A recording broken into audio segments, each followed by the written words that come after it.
Hey guys, just wanted to take a minute and thank you, the listener, for listening and proving you have a growth mindset.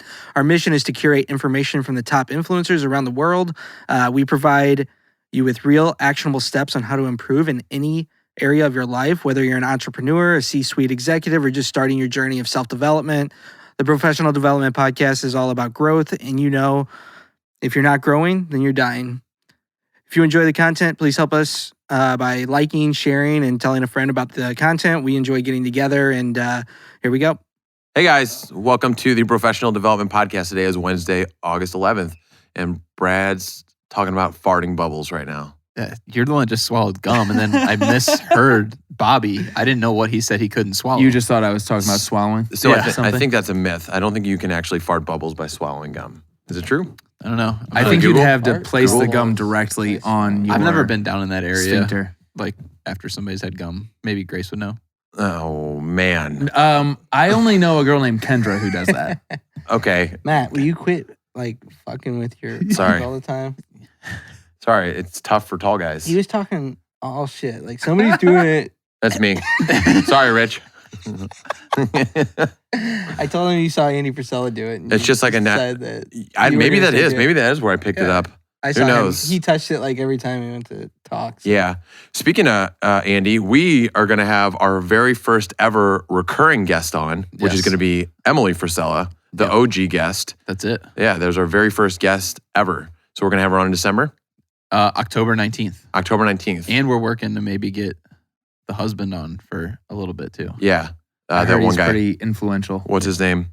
Andrew. And then here in about actually a little less than a month, we're heading out to Chino Hills, California, where we're going to interview Bedros Keuilian. Are we going to get off the plane to, what's that song? Got off the plane. No, because you booked a fucking different flight than us. So what the fuck are you singing? We might, but you're not. Dan knows what's It's up. a party in the USA. Yeah. He's singing some Miley Cyrus, man. Is that Miley Cyrus? Yeah, it's Miley You Cyrus. were tone deaf, brother. Would you? What? Miley Cyrus? Yeah. Of course. 1,000%. It's a chick? 1,000%. Okay, yeah. God, get better questions. Don't you interview people for a living? But Bedros is going to be awesome. If you don't know him, Google him.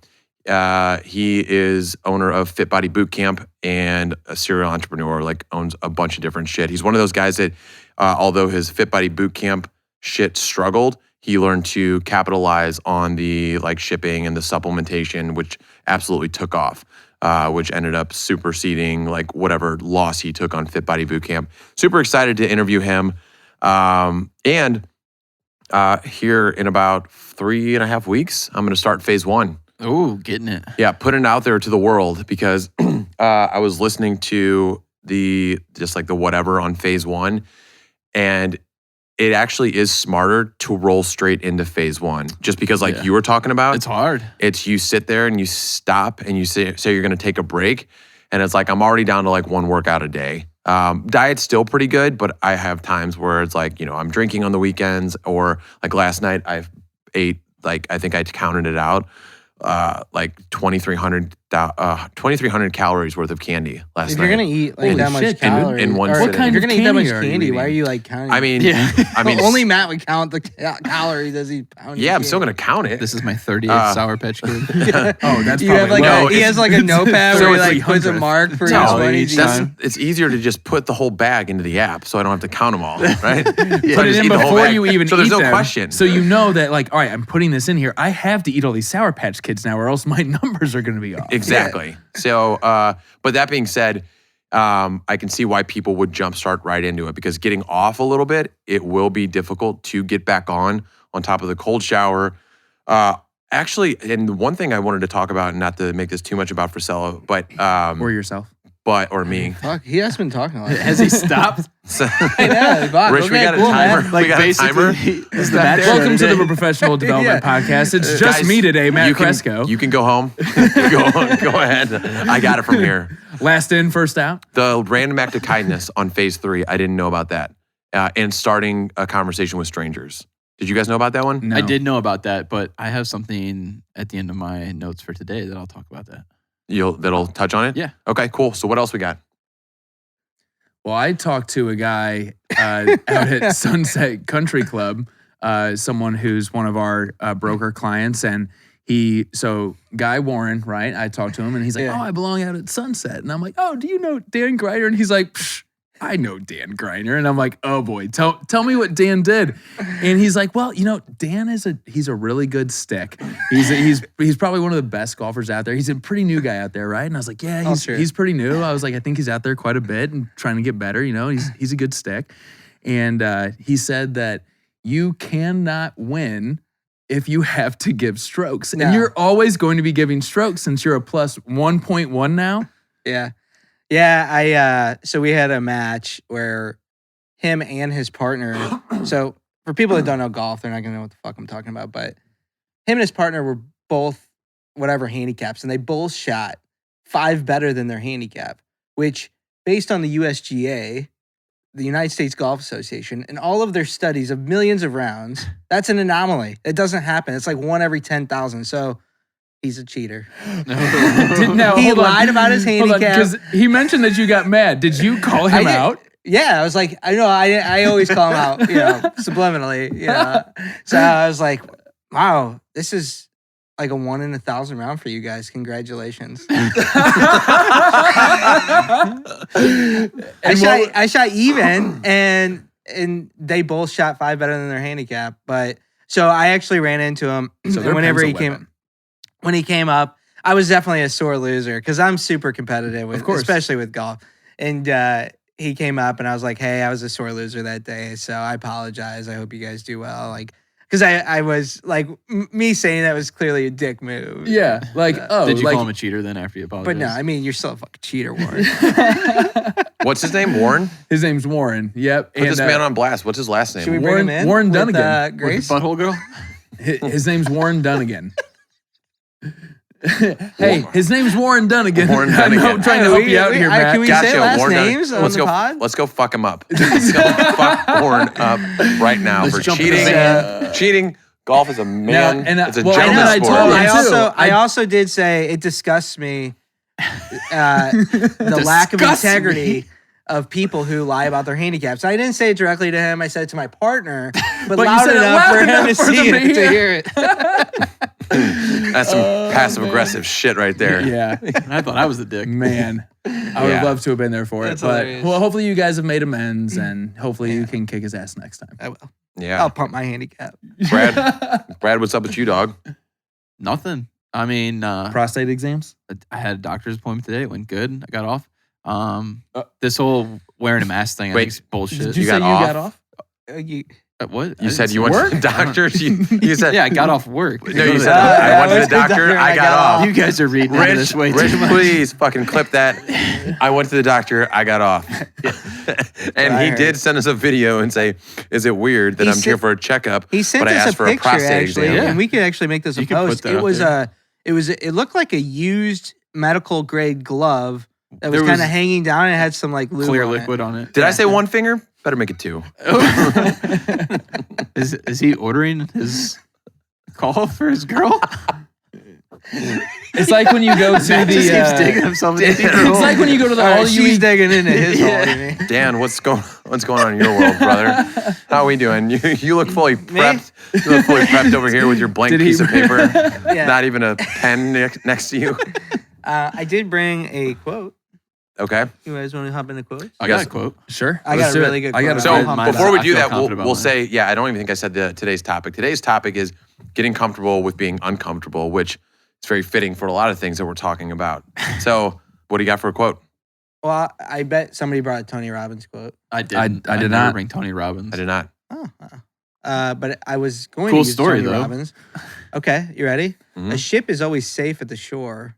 But this one's been used. But that is not what it's built for. This one's been used before. That's been used before. Who said it? I said that one. Who fucking said it? I don't know who said it. But then you didn't use it. That's not like the correct quote either. You would remember something that profound. So say it again. It's like a ship is safe at harbor, not at sea, no. but that's not what it's built for. It's like the same thing. This one rhymes. Oh, okay. Fucking ship Dr. is Seuss. always safe at the shore, but that is not what it's built for. All right. So what does that I can't. Corny ass shit. Albert man. I Einstein. hear the rhyme now. Corny ass shit. Albert Einstein said it. Fucking talk to him. I thought you just said Tony He's Robbins. dead. No, I said I thought that one of you motherfuckers would bring a Tony Robbins quote. I have one. I have 2 quotes because you guys bring Obviously. one. I have 3 usually quotes. bring 2. No, you don't. I actually do. There's one from Grace. Did Albert Einstein do poetry? It might be uncomfortable at first, but Was, once it gets in there, it's comfortable. Was Albert Grace. Einstein Dr. Seuss? Not known well. Ooh. Dabbled in writing and poetry. So obviously, Okay. just fucking made that All up. right, so what do you guys got? That's The a quote good I one. got is, "Life will only change when you become more committed to your dreams than you are to your comfort zone." And that's from a guy named Billy Cox. Okay. Who's Billy Cox? No clue, but it was a great quote. Great quote. Right? Great quote. Boom. I like that. I can't believe you guys didn't fucking like that. No. I got one from David Goggins. I'm actually surprised that no one else has a David Goggins one here. So the quote from him is, "People take classes on self-help, mental toughness, breathing control. The only way to get tougher is to put yourself in hellacious situations." I Yep. think that one just makes sense there. A lot of people they consume a lot of content, but they don't apply any of it, and they don't put themselves in those tough spots to grow. For sure. Yep. And then mine is from Tim Ferriss, and it says that there's a direct correlation between an increased fear of comfort and getting what you want. I think the more you put yourself in uncomfortable situations in general, the more adaptable you become. I think it's like doing a bicep curl for your ability to handle when shit hits the fan. What the fuck are you doing, dude? No, it doesn't do anything. What the fuck? Chill out. I feel like Matt's got the most to speak to this episode, Me? for sure. I mean, I did some prep work and I Well, enjoy Brad, this. do you He's done ever prep feel work. uncomfortable? Not really, man. You I did was say, gonna, like, gonna record- ask about that. There doesn't seem like there's a lot. So one thing we all did this week that actually helped me a lot, I don't know if it helped you guys and everybody listening. We've been making a lot of posts. We were going to actually do a different topic, but we all made posts with Ed Milet and the thermometer and then, getting out of your comfort zone and to be successful, all this stuff. And one of the things, Matt had brought up, and I joked about it, but, we all went through it too, I think. And even you, Brad, is recording ourselves Yeah. on, it's weird for me. Bobby, you're a good looking dude. So when you do it, Oh, thanks, guy. it seems so natural. But for me, when I watch myself, I don't know if Brad, you've said stuff like Yeah, I it's hate kind of doing weird. it. Yeah, It's so definitely that's the an weirdest uncomfortable thing, thing yeah. for you. But we started recording ourselves instead of actually sending our texts and sending videos. And it's actually pretty funny because you can see everybody's emotions instead of just reading the text. So Yeah, it was pretty good. And no, you were right. It was a good exercise to do. I have a question for you guys then with that, because one of the things that I always preach is, we do preach a lot of video marketing with what it is that what I do. I always say, don't watch the video back before you send it. So did you guys watch any of your videos back every before? single one. Before you sent it? Yeah. I would send it, then I would watch it. Okay. You? But that's because it was just you guys. What'd you do, Matt? The one I ended up sending for that? Yeah, any of them that you sent. I had 10 to 15 takes on it. Did you? I'm not kidding. Yeah, because it was No, and I'm not talking end of the about. day. I'm just talking about the ones that you sent in response to all of us. No. Okay. No, on those I just Where he ran into I the let chick. I let free ball. There was one I had to delete because I dropped my phone as I was rebuttaling Dan. And I Or was you like, ran into I'm just somebody gonna at look the like an office. idiot. I did run. I sent that one. That was actually funny. That was a good one. Yeah, but no, it's a really good topic in terms of everything that we're doing, and anybody can relate to it, no matter where you are. So before we get into what our definition of comfort zone is, do you guys have any book suggestions related to getting uncomfortable or getting out of your comfort zones? The one I got was a guest that me and you had on, Matt, which was the Michael Easter, The Comfort Crisis. Our dude. The entire book is about getting out of your comfort zone. So Yep. it's a good one. Yeah, I haven't read it yet, but Michael Easter's the man, and everything that he preaches about the comfort crisis is solid. So it'll definitely be on my list of 2 reads. And then mine was, in relation to my quote, it was The 4-Hour Workweek by Tim Ferriss. It actually, even though it's one of my favorites and I'm biased, it actually has comfort challenges in it. So it's you read a chapter and then it has you do something. One of them was you have to ask for 3 girls or 3 members of the opposite sex's number a day or something like that, something stupid like that. And they're doesn't matter if you're married, doesn't matter whatever, you can crumble it up and throw it away, but it's putting yourself in that situation of just asking a stranger and opening yourself up to get rejected because it's a vulnerable feeling. And it's you know, it doesn't matter how experienced you are. Like, it's something that I'm sure if Brad, if you had to go back and do it, it's like, I know you don't really feel a lot of I shame, would but never want to date again. yeah. Ever. I think I'd be scared to go up to girls if I had to. You could always go with guys. I wouldn't be that scared to do Okay. that. I would. No, but The heart knows what it wants. I actually have a really good book for this. It was one of the first books that I had read right after the Compound Effect, and it's called Rejection Proof: How I Beat Fear and Became Invincible Through 100 Days of Rejection by, I'm probably gonna fuck up the name, Jia Zhang. And Oh, that was right. have you heard of that book? Yeah.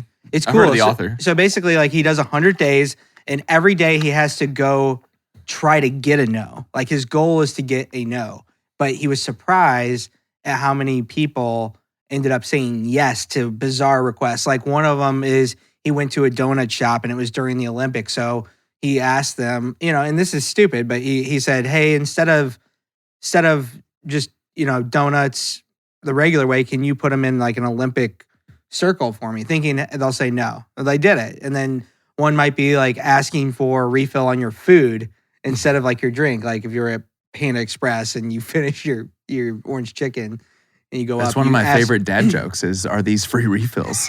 Yeah. I've And heard then- you do it 10 times. I know. He said one of the scariest one was he had a soccer ball and it was in like Dallas Cowboys. He went to this house and the dude was waving during the Dallas Cowboys football game.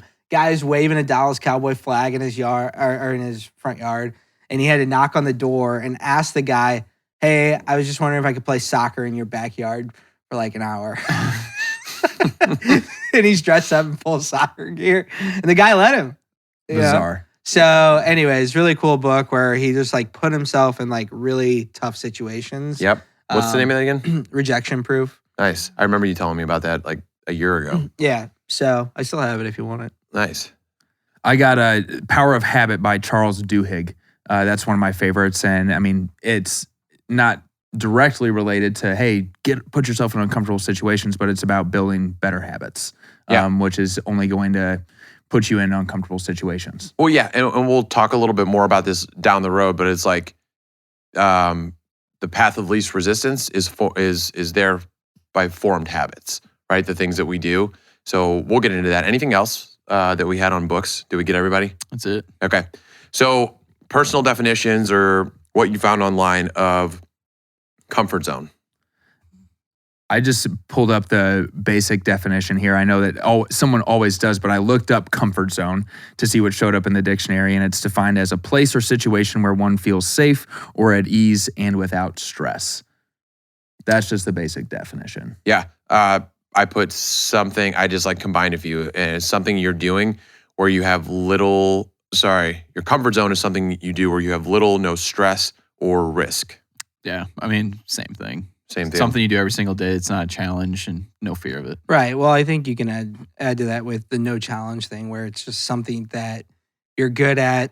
And so because you're good at that, you don't try anything. You know, you stick to what you know. Yeah. Kind of thing. And I believe most of the time people you're worried about two things, right? And now, like with how easy it is to live, majority of getting out of our comfort zone means like you're worried about the judgment that you're going to receive if you fail.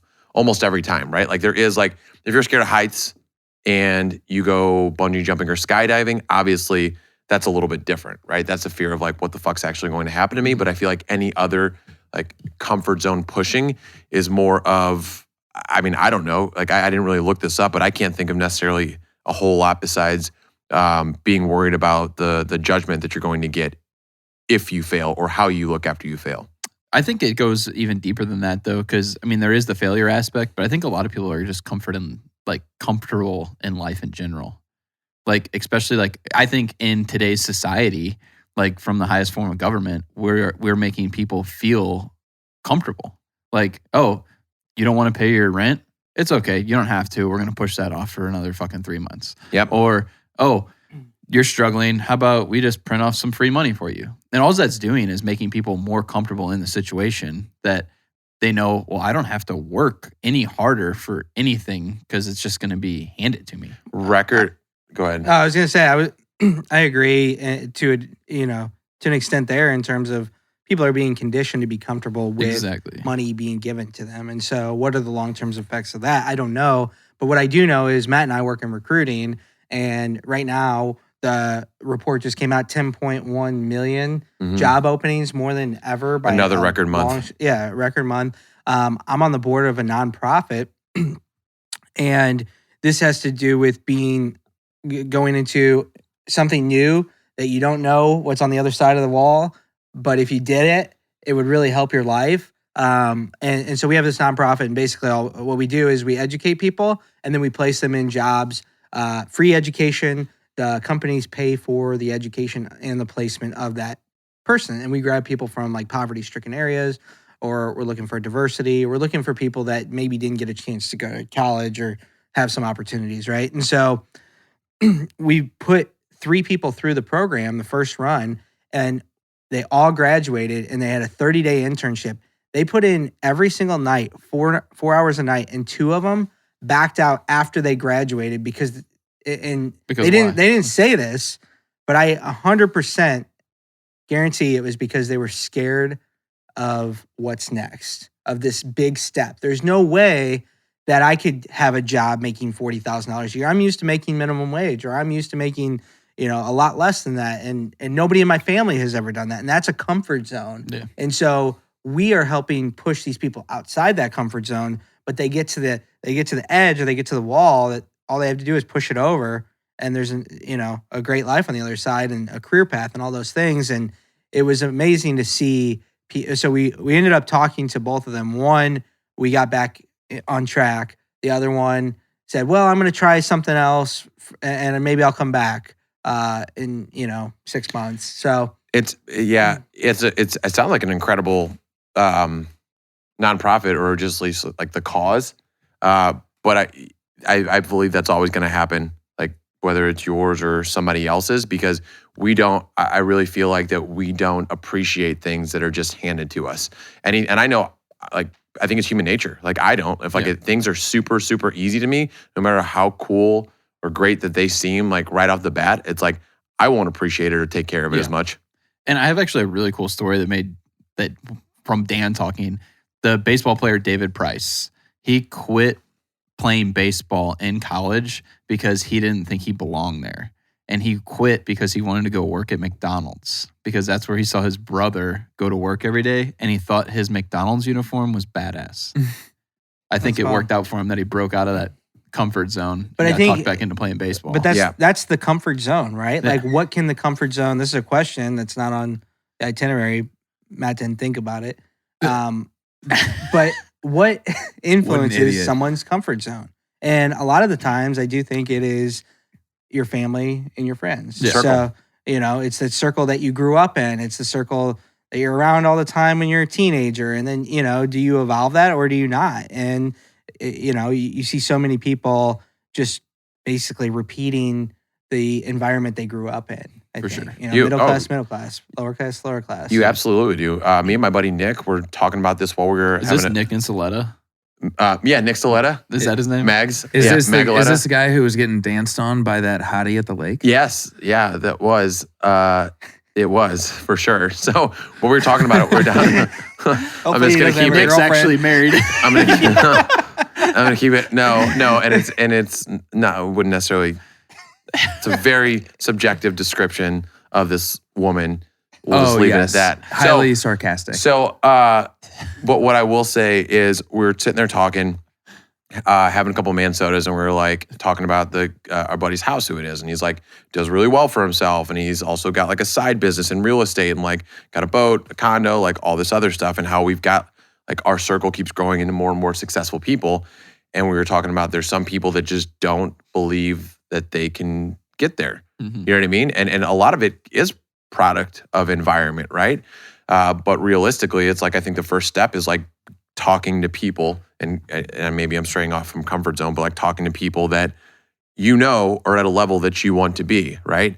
Because it's just like the more and more you grow your circle, your mindset, your circle, the more your whatever it is that you want to grow is going to grow. Well, what fucks me up are the people that they are around the people that are growing, and then they consciously decide, like, I don't want to go past this comfort zone. like I have an opportunity to be in a circle that's going to get me to a different level in whatever area of life that is. And they say, oh, yeah, what you're doing is stupid, or you know what I mean? Those are the people that are consciously deciding not to go down the path with either you or with somebody else, or when the opportunities present themselves. And so that's fucked up to me, is like you have the opportunity, but you're so comfortable that you're just, no. I talked to somebody this week who I was trying to get to start a business, and they said, maybe I'll do it when I'm 55, when I have retirement. And I'm like, is this guy our age, roughly? Yeah. I'm like, that's like 20 years from now, 25 years from now. Like you could literally, do you know what you could build in that 25-year time frame before you like, and hey, there's nothing wrong with starting when you're 55,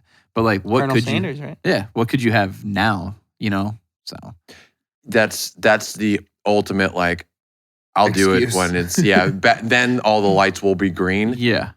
At And that point it won't in time. happen then either. No, all the lights are never green. It's never the perfect time for anything. I Any say big that about decision. having kids too. Well, and we talk about entrepreneurship or starting your own business an awful lot, but I remember working in a corporate environment and being scared shitless because of the fact that people get locked into their jobs, and even if they want to start a business, they can't give up a salary because they have bills and this and this. And so really the younger you are, the better easier it is, yeah. because you're not locked into all that shit, you know, especially if you're in your 20s. So why is it that it seems like the path of least resistance is the normal path? Because it's quicker and you get instant gratification. Yeah. I think It's like what we talked about. It's safe, right? Yeah. Well, I think that the path of least resistance is a cookie cutter way to live life. And so you're set up for the path of least resistance from education through high school. And then you're supposed to go to college, and they teach you how to be a good employee. And so then you become an employee, and that's the general, you know, it's the bell curve. There's always going to be a bell curve. There's always going to be 1% at the top, 1% at the bottom. And then there's going to be 80% to fit in the middle, and they're all in that cookie cutter life. And I think that there's nothing wrong with it. It's just conditioned into our brains from an early age. And it applies to just about anything out there, right? It could be starting your own business. It might just be starting to try and all right, I want to lose 10 pounds. You know, I want to put on this much muscle. I want to spend more time with my family. People just are refusing to take action on a lot of these things. And that's what they're missing, is they're missing the first step. They see this big thing that they have to get done. And Matt, you talked about this on one of our recent posts, is they see this big picture of like, oh, I have to get this big thing done. Or like I talked to a couple people these last 2 days. I interviewed them and they said, oh, I want to start a podcast. And I was like, cool, what are you going to do?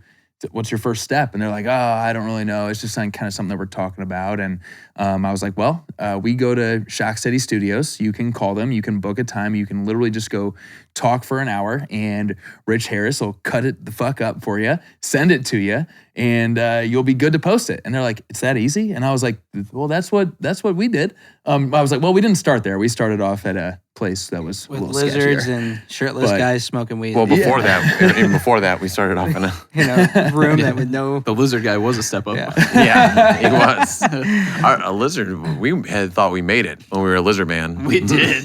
Well, I also want to throw out instant gratification in terms of a paycheck, right? Like I work and I get a paycheck, or I think you're starting to see more and more people chase the dream, not knowing how much work it is, because the path of least resistance is go do a job and get paid cash today. I think that's why you have a lot of people stick in Your side what do they hustle call it? deal. The industry or the service industry. industry, is because they're so used to getting cash every single night, right? Like, boom, I worked, I get cash. I worked, I get cash. Oh, I'm going to have to work for 2 weeks and not get any money. Yeah. That's weird. And then, okay, you might have to work for 2 years if you have your own business Mhm. and not get paid, Yeah. you know? And so, you know, and that's just the business side. There's so many other things. Losing weight, for example. You got to do that shit every fucking day to see results. And so it's easy to do it for 1 day. It's easy to do it for 3 days. It's easy to do it for 1 day a week, for 3 weeks, whatever. But unless you're consistent, which is the hard part, and you don't get the instant gratification, you're not going to lose 5 pounds in one day, Yep. or maybe you can 10 pounds in one day. And so I think people are just like, you know what? Fuck it. Like, that's just, I didn't see the results right away. So I quit. I'm going to go back to my comfort zone. There's a lag time no matter what you're doing, whether it's exercising or your break-even point for a business. For us, it's 4 weeks. What my team is doing today in week 32 is going to pay them in week 36. And now, for Brad, you had to buy your CNC machine, and I don't know what your break-even point was or how long it took you, but you had to get that paid off for a little while. Yeah. A lot of people don't realize that it does take time, and that's where it all is. It's habit. Yeah. And then kind of on the next question, and what I was going to lead to it is should you always take the path of most resistance? And to me, it's a no, right? Because it's like, to go on the other side of the coin for the path of least resistance, it's all habits and patterns, right? We're biologically wired for the path of least resistance. Like if you cavemen creating the wheel, right? Make ourselves more efficient, more effective, so we can do other shit. Yeah. So that same thing that makes us lazy also sparks innovation. And I forgot who the CEO was, but it was like Bill Gates. He's like, I'd hire the laziest person because they'll find the easiest way to get something done. Yep. Right. So it's like you pick and choose your battles. I agree. But the most important thing is pick the battles based off of your goals. Whatever goals you have set out for yourself, it's okay, get uncomfortable in those situations. Or if you've got a goal for your company, right? And you're afraid of public speaking, but you realize if you could just get over that hump, that it's going to make your company X by 10. If that's the case, then attack that, right? Go after the areas of that comfort zone that are going to make the biggest leaps and bounds in your life. Well, I think the pushing the comfort zone there is all about the quality of the job you're doing. So you're not trying to make things harder for yourself and go around the wheel that's already been created. It's don't put all the spokes that are supposed to be in that wheel, versus, I can get by with 3 spokes when I need 4, and so doing a quality job, doing the path of least resistance is, I know that I could have, if I'm painting a wall, there was one spot, it was a little high, I didn't want to get the ladder back out. Fucking do that, because that needs to be done. That's a quality job. And if you do that, it will start to bleed in the rest of the areas of your life, because everything you do a 100% job. But am I going to paint it with a toothbrush or, what I mean? Because that's just the hardest way to do it. No, I'm not going to do that because it's fucking stupid. But, right. But I think that's what a lot of influencers portray is do the hard shit, go the hard way. And it doesn't always have to be that way. If you are, you're just saying, Matt, if you're trying to learn a new skill or a trait that's going to benefit you, you're saying 10 times what you invest into it, then do it the hard way. Yeah. But if you're just doing a standard deal, just fucking get it done. Right. Get it done. Become more efficient. How pissed off would you be if one of your employees I'm going to do this one the hard way. It's going to take me all week and should have taken a day. Exactly. Right. So, and again, I think that's obvious to us, but I think we always got to play both sides of the coin when we're talking about this. Do you have any influencer takes on getting uncomfortable? So I don't know if I have a personal take by these influencers, but I think some of the most successful people you see, people like Elon Musk, Jeff Bezos, they're disruptors in the industry. Elon Musk basically invested everything saying, I'm going to fucking make an electric car when electric cars weren't really thought of. And now in 2030, supposedly that's all we're going to get to have. And then Jeff Bezos decided, I'm going to sell books out of my fucking garage and sell them online. Yeah.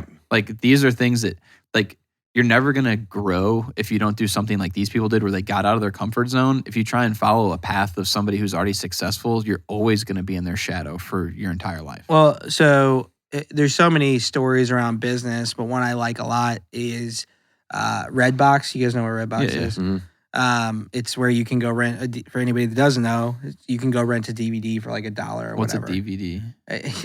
Or Blu-ray, whatever the fuck. I don't know. I stream everything nowadays. Yeah. But anyways, and Blockbuster had a chance to buy them for and they said no. And Blockbuster said no, and then they went bankrupt in a year. They put Blockbuster out of business. Yeah. And it's all because if somebody said, hey, I'm gonna create this box that you can rent, that's fucking stupid. You know why that's stupid? Because you need thousands of those machines, and how are you going to deploy them, and who's going to take care of the, DVDs, and who's going to do this, and who's going to, it's just so much work. That's stupid. Like, that'll never work. And so, but somebody did it, and it worked, and it put an entire industry, the rental, DVD rental. I wonder how they're doing now, though. Who? Redbox. Oh, yeah. I mean, I'm sure they're not doing Hopefully good. they sold out to Netflix. Yeah. Right. Yeah. So I'm sure the old CEO of Blockbuster's like, fuck yes. Let's go, Netflix. Right. Put them out. Bobby, do you have any either influencer or personal stories that you have? I have just as far as influencers go, I mean, David Goggins has just a bunch on mindset. His whole hashtag thing is stay hard, right? And his is always doing like the hard thing. So he'd probably be the one to counter everything that we say as far as, no, you need to run 180 miles in 24 hours or whatever he would say. But I just have a quote from him from one of his books, and it's, our culture has become hooked on the quick fix, the life hack, efficiency. Everyone is on the hunt for that simple action algorithm that nets maximum profit with the least amount of effort. There's no denying this attitude may get you some of the trappings of success if you're lucky, but it will not lead to a callous mind or self-mastery. If you want to master the mind and remove your governor, you'll have to become addicted to hard work, because passion and obsession, even talent, are only useful tools if you have the work ethic to back them up. Which I think is something that we talk about a lot. Like, work ethic beats talent all day. It doesn't matter how good you are at something. I even talked to my team this morning about setting appointments, right? We have to go set more appointments. And I had everyone in there rate how good they were at setting appointments, and everyone was at a 6 or above. And then, I looked at the sheet and I go, well, one of you has set an appointment this week, and all of you say that you're pretty fucking good at this. So why aren't you going to work? Matt and I actually were doing an interview one time, and we asked the guy, what was it? How good are you at sales? And he said he's a 10 out of 10 right in front of we have a buddy named our buddy Josh Schwartz, who's like a sales consultant, has built multiple sales teams. This dude came in firing. And he goes, oh, really? He goes, because I'd put myself at about a 5. Josh said that. This guy that builds out private equity sales teams. And he's like, and so then he goes, he felt real small. He goes, well, so now I guess we can do a little role play then. And the guy was just like, fuck yeah, that's awesome. But so if the guy would have said, yeah, you're right, I'll go ahead and run this, that would have been 10 out of 10 play. Since I'm a 10 and you're a 5, I'll go ahead and run this. That's what he should have. He should have been like, well, you're going to be working for me next week, bitch. Right. Yeah. Oh, shit. That's good stuff. Do you guys have any personal stories? Like, you got to have something where you push yourself out of a comfort zone, and it made a significant impact on your life? So I used to be like super shy, believe it or not. Like, I feel like I'm probably like one of the more outspoken guys. But now, yeah, no, you never talk, never. But I think it was mainly because when I went to Lindbergh for high school, I switched as a freshman, so I didn't know anybody when I went to school at Lindbergh. So I was like, kind of like, oh, hey, and I just kind of sat back and relaxed. And the thing that kind of broke me out of that was probably the fact that I traveled the country racing. And I did have a couple fans every once in a while that would like come and talk to me. So it kind of like you can actually buy his autograph on eBay for $4.99. Well, we could up it. Free we could shipping. put a bunch on there. No, it's actually some old fan. Yeah. So I think it helped because I was able to have conversations with people, and now I know people literally all over the country. And somebody also told me that bullshit sells. So it's like, most people that you run into that's a stranger, they have no fucking idea who you are or what you've done or what you're going to do. And you can literally tell them pretty much fucking anything, and they're more than likely going to believe it. Right. As long as you say it with some conviction, no doubt. Yeah, as long as you Catch Me If You Can, the movie. So are you saying you just like, I'm not saying I lied. You lied. I'm not saying that I lied, but I'm saying if you lied to if him a conversation would come up, I feel like nowadays I can talk about literally anything. Like, we could say a quote and we could say it was by fucking Dr. Seuss and people would fucking believe us. Right. So this is something that you are forced to put yourself into the situation of talking to people because you wanted your racing career. And not really that. It was just easier. Like that, like it was a comfort deal, I guess you could say, because I had people approaching me. And then I had to talk to them. And then eventually got to the point where it was like, well, I can pretty much talk to anybody now. So that's kind of a weird thing to be shy. But that was like something that I was like super comfortable. Like, well, I don't have to talk to anybody, so I just won't. And now it's a lot easier. Yeah. Yep. I was I don't know if I broke out of the comfort zone, but I was really afraid of public speaking. I did Toastmasters, and that really helped. So, Did it? yeah. And we still haven't done this comedy club thing. Actually, I don't have to do that. Well, I'm down. But I you said know. you were Why going don't we to? find a place? Dan did say he was going to. Why don't we find a place Wednesday night in California where you are going to know absolutely Because no- everything's gonna be closed in California. Yeah, Oh, is there's everything- COVID out there. It's Yeah, called that's the why I Delta didn't variant. book our long stay because I don't want to book a long stay there when they're getting ready to shut the fuck down again. We're gonna go see Joe Rogan. Joe Rogan's playing out So there they that have weekend. Oh, really? Yeah. Well, he I didn't even canceled, know so that maybe we that can get him on the pod. We What? can say, "Hey, Joe, we know that your They're show's doing another canceled." shutdown. Yeah. So it hasn't happened yet. Oh. But it's just like everybody's saying it's California, looming. so there's a very good chance. How do you they're think going that's to going to shut down. go over? Like What? if Biden's like, hey guys, just so you know, we're going to shut down for 2 weeks. Well, I know Missouri, Florida, and Texas will not. I mean, I think it's going to be an absolute fucking joke. Yeah. If I had to guess. Yeah. I mean, the way. But Any business owner this time is just going to put their fucking middle finger up and say, fuck you. I'm appreciating a lot of the what's the Florida guy's name, DeSantis Yeah. or whatever, like of what he's doing. I think he's definitely fucking like getting to a line that it's like, okay, dude, you're too much when he's like threatening to hold teachers' paychecks back. I will say that. Yeah. Like I'm all for keeping businesses open and operating and like I don't want to fucking wear a mask everywhere, right? But like I think he's getting a little bit too much on that. But yeah, we're going out when we go out to California. It's like, why would we? Well, there's hikes and stuff to do, but I think we can rent hazmat suits. that might be an option. You never know. Yeah. So I've got actually a ton of personal stories. Some were I forced myself into. Some I we know one of them.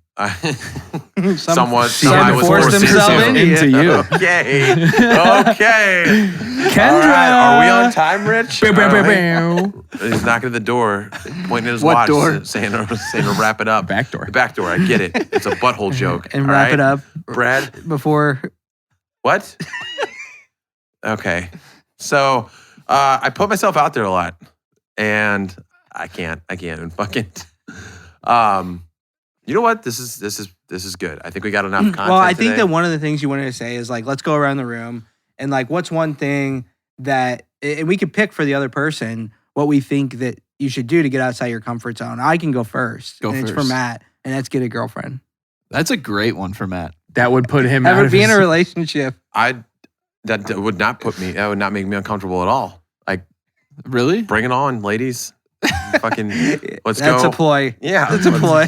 So yeah, let's have date nights, and I'm down. He's doing some reverse psychology shit right now. I want a girlfriend. I do. Like, I've always been open to the idea of a girlfriend. Let's say that. I'm not like I need a girlfriend, but always been open to it. That's like the So oddest thing for somebody who wants a girlfriend to say. I've always been open to it. I have. Just waiting for Miss Right. I mean, that's totally fair. You have a picture of what she looks like, and unless she comes around, why are you going to try and date those other girls? Do I have a picture? I mean, I feel like you do. Don't you have a vision board with exactly No, it's what like- she looks like? it's like I guy mean, that would with be weird abs. if I just had like a picture of a random chick on there. But Andy Frisella did say something on his podcast about if you want the body that somebody else has, put it on your vision board. See? So you guys made fun of me, said I was a little. I did not make fun of you. And Well, that's why your shirtless picture on And I became Bumble, it. Bumble. is now my background on my phone. is it?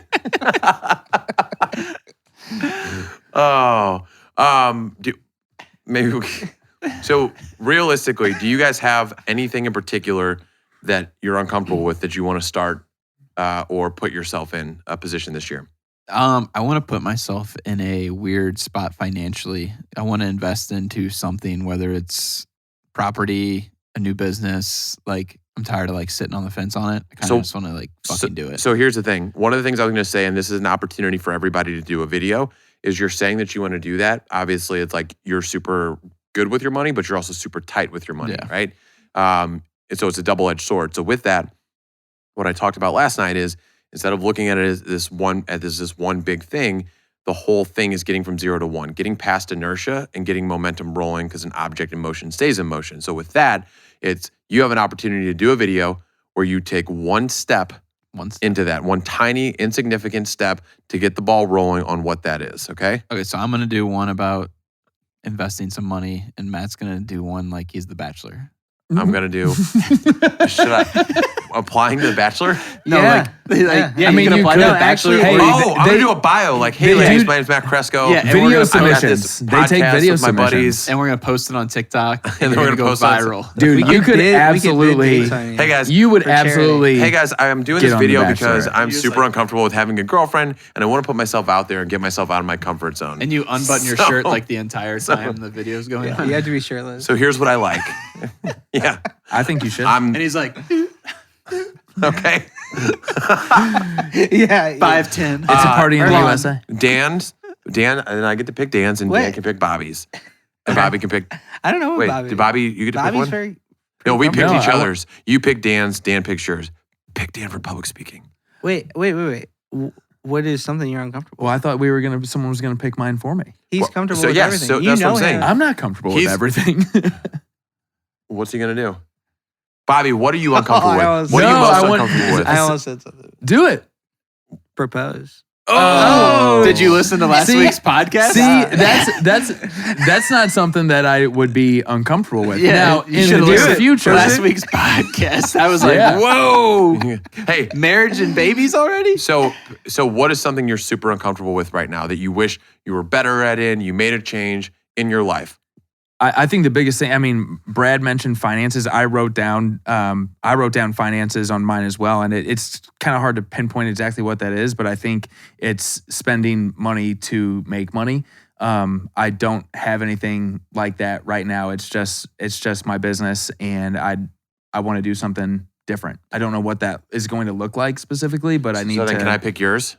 You? Yeah. Sure. Go for it. Go to your bank, start a separate savings account, and automatically put in $50 a month in there. I have. that. So I am doing something. I put in $70 a week into my bank account. I have an automatic thing that's been doing that, and I For started that. It's for a ring. It was after the compound effect, and it Nice. was before any ring conversations. It's for a ring. You visualized it, so it's you knew it the- was coming. Yeah. No, so I do $10 a day, right? Was the compound effect thing that Yep. he talked about in that book. And so I can't do a daily deposit with my bank, but I can do weekly. So $10 a day, $70 a week is what I have going in there. And I'm over a grand, and I don't even remember when I started, but I don't see it. Nice. So I have done that. Yes. Which has Okay. been helpful, So and it's untouchable. We'll think about something for you because there's not a lot that makes you uncomfortable. But for Dan, No, well, what here- we're gonna hold what on. for Dan, Time out, what we're gonna time do. out. No, but for Dan, I know what we're gonna do. We know but what we're here's gonna the do for thing: is Dan. all your guys. Oh, I have to put money in a bank account. I have to buy something. I have to date a girl.